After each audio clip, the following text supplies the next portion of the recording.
அனைவருக்கும் வணக்கம். சுப மாரிமுத்து திருப்பூர்லேருந்து இந்த பதிவு உங்களுக்காக. இன்னைக்கு அஸ்த நட்சத்திரத்தை பற்றி இன்னைக்கு ஒரு சூட்சமத்தை இன்னைக்கு உங்களுக்கு நான் சொல்லிக் கொடுக்க போகிறேன். அஸ்த நட்சத்திரம் என்றால் என்ன? அஸ்த நட்சத்திரம் யாருடைய நட்சத்திரம்? அஸ்த நட்சத்திரம் சந்திர திசையில் பிறப்பாங்க. தாயுடைய கருவறையில இருந்து ஆதி அந்த பரமநாளிகை தாய் மாதா கர்ப்பத்தில் சென்றது போக நின்றது இருப்பு. அஸ்த நட்சத்திரத்துக்கு சந்திர மகாதிசை 10 வருஷத்துல இருப்பு 5 வருஷம் 6 மாதம் 10 நாள் இவங்களுக்கு ஏதோ ஒன்றுல இருப்பாங்க. அப்போ இந்த சந்திரன் திசை, இந்த அஸ்த நட்சத்திரத்தில் ஒருவர் பிறந்தால் சந்திரன் திசையில் தான் அவங்க பிறப்பாங்க. அவங்களும் வாழ்க்கையில நிறைய கஷ்டத்தை எல்லாம் தாண்டி தாண்டி தாண்டி தாண்டி எத்தனையோ பிரச்சனைகளை தாண்டி அவங்க வாழ்ந்து கொண்டிருப்பாங்க. அவங்களுக்கு போகாத கோயில் இல்லை, கும்பிடாத சாமி இல்லை, எண்ணாத பணம் இல்லை, எல்லாத்தையும் தாண்டி எத்தனையோ மனக்கவலைகள் எல்லாம் வெளியில சொல்லாம வச்சுக்கிட்டே வாழக்கூடிய நட்சத்திரம் அஸ்தமே. இந்த அஸ்தம்னா உடுக்க 2 பக்கம் அடி வாங்குதா அப்படின்னா பாருங்க. ஒரு பக்கம் அடிச்சுட்டு இருப்பாங்க, ஏமாந்து வேகமாக அடிச்சுட்டாங்கன்னா உடஞ்சி போயிடும். மறுபடியும் கவரை போட்டு இங்கே கட்டிட்டு இந்த பக்கம் திருப்பி அடிப்பாங்க.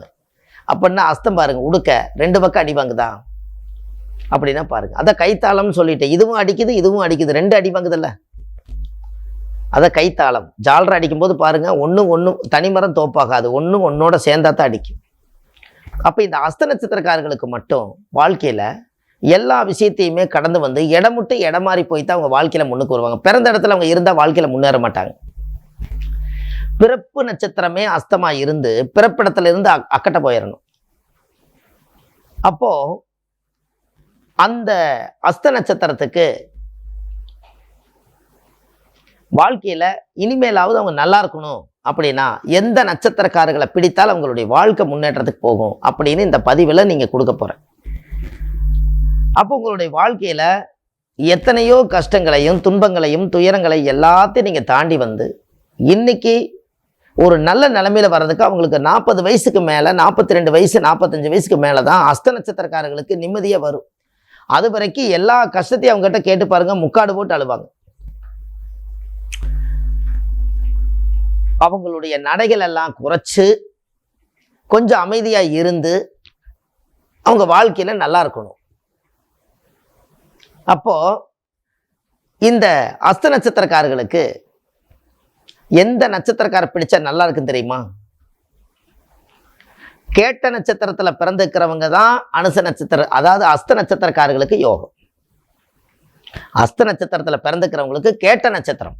அந்த கேட்ட நட்சத்திரத்துல யார் பிறந்துக்கிறாங்களோ அவங்கள இவங்க பக்கபலமா தொழிலையா இருக்கட்டும், வீட்டு வேலையா இருக்கட்டும், அவங்களுடைய பர்சனல் வேலையா இருக்கட்டும், எல்லாத்துக்குமே கேட்ட நட்சத்திரக்கார பக்கத்துல வச்சுட்டால் அவங்களுடைய வாழ்க்கை பிரமாதமா இருக்கும். இந்த கேட்ட நட்சத்திரம் கேட்டை கோட்டையாளுன்னு சொன்னாங்களே, என்னது கேட்டைனா காம்பவுண்டு செவரு. அது கோட்டைன்னா கோட்டை தாண்டக்கூடாதுங்கிறதுக்காக அது வச்சதுதான். அதான் கேட்டை என்பது கோட்டை. கேட்டை கோட்டை பிடிக்குமா? முதல்ல கோட்டை பிடிக்கணும்னா காம்பவுண்டை தாண்டினா தானே. அதனால கேட்டை என்பது காம்பவுண்டு செவர். அந்த அஸ்த நட்சத்திரக்கார வீட்டில் பாருங்க, எப்பவுமே காம்பவுண்டு செவர் முதல் வேலையை அதை கட்டிடுவாங்க. கட்டி 4 பக்கம் அடைச்சிருவாங்க. அது அஸ்தம், ஏன்னா அது கேட்டதான், அது கேட்டில் நிற்கி. அப்போ இந்த அஸ்த நட்சத்திரத்தில் ஒரு பிறந்திருக்கிறவங்களுக்கு கேட்ட நட்சத்திரக்காரருடைய யோகம் கிடைத்து விட்டால் அவங்களுக்கு தெய்வ அனுகூலமான நட்சத்திரம் அல்லவா. எங்க போனாலும் தெய்வம் கூட போய் தெய்வமே எல்லா வேலையும் செய்யும். அப்போ உங்க வாழ்க்கையில நீங்க முன்னுக்கு வரணும்னு சொன்னா அந்த அமைப்பு, அந்த நிதானம் எல்லாமே நல்லா இருக்கணும் அல்லவா. அப்போ உங்க வாழ்க்கையில ஒரு பெரிய அசுர வளர்ச்சி கேட்ட நட்சத்திரக்கார பக்கபலமா வச்சுக்கிறதே. அவங்கள எந்த உறவு முறையா வேணாலும் நீங்க எடுத்துக்கலாம், ஆனா கேட்ட நட்சத்திரக்கார பகைச்சக்கூடாது. அந்த கேட்ட நட்சத்திரத்தை நீங்க பகைச்சுக்கிட்டீங்கன்னா அதுதான் உங்களுக்கு பெரிய சாபமே. உங்களுக்கு யோகத்தை அள்ளி கொடுக்கக்கூடிய ஒரே நட்சத்திரம் அஸ்தத்துக்கு கேட்ட நட்சத்திரமே. அப்ப இந்த கேட்ட நட்சத்திரத்துல உங்களுடைய ரகசியம் இங்கேதான் ஒளிஞ்சிருக்கு. அப்போ கேட்டை கோட்டையாளுமா? அப்போ இந்த அஸ்த நட்சத்திரக்காரர் கேட்டை பகச்சுக்காம இருந்தா அவங்களுக்கு இடந்தடம், வீடு வாசல், சொத்து சோகம், மனைவி மக்கள், செல்வம், பேரு புகழ், சந்தோஷம், கௌரவம், நம்பிக்கை எல்லாம் தேடி வந்துடும். இதெல்லாம் உங்களுடைய ஊழ்வினை கர்மாவில் எழுதப்பட்ட விதி. இதை முன்னோர்கள் அந்த காலத்துல இந்த நட்சத்திரக்காரை பிடிச்சு நீ வாழ்க்கையில முன்னுக்கு போ அப்படின்னு அன்னைக்கே சொல்லி வச்சிருக்காங்க. எல்லா நட்சத்திரக்காரையும் பிடிச்சிட்டு போனேன்னா உன்னால நல்லதும் இருக்கு கெட்டதும் இருக்கும். உனக்குன்னு ஒரு நட்சத்திரம் பொருந்தும், அந்த நட்சத்திரத்தை பக்கத்துல வச்சுக்கோ. அது உனக்கு வந்து பக்கபலமாக இருக்கும் அப்படின்னு அந்த காலத்தில் முன்னோர்கள் இது மறைமுகமாக சொல்லி வச்சுட்டு போனாங்க. இன்னைக்கு அது வந்து ரகசியமாக இன்னைக்கு வெளிவருது. பாருங்களேன், இந்த நட்சத்திரக்காரர்கள்லாம் இந்த நட்சத்திரத்தோட இந்த நட்சத்திரம் கனெக்ட் ஆனால் அவங்களுடைய வாழ்வாதாரம் எந்த அளவுக்கு அது பவர் ஆகும் அப்படிங்கிற ஒரு விஷயம் இன்னைக்கு அது எப்படி தெரியுதுன்னு பார்த்தீங்களா? இதுதான் உங்களுடைய வாழ்க்கையில தெரிஞ்சுக்க வேண்டிய விஷயம். அப்போ உங்களுடைய ஊழ்வினை கர்மாவிலிருந்து நீங்க வெளியில வரணும்னா அப்ப கேட்ட நட்சத்திரத்தை நீங்க கண்டிப்பா உங்க வாழ்க்கையில ஒரு நல்ல மாற்றத்தை ஏற்படுத்திக்கணும்.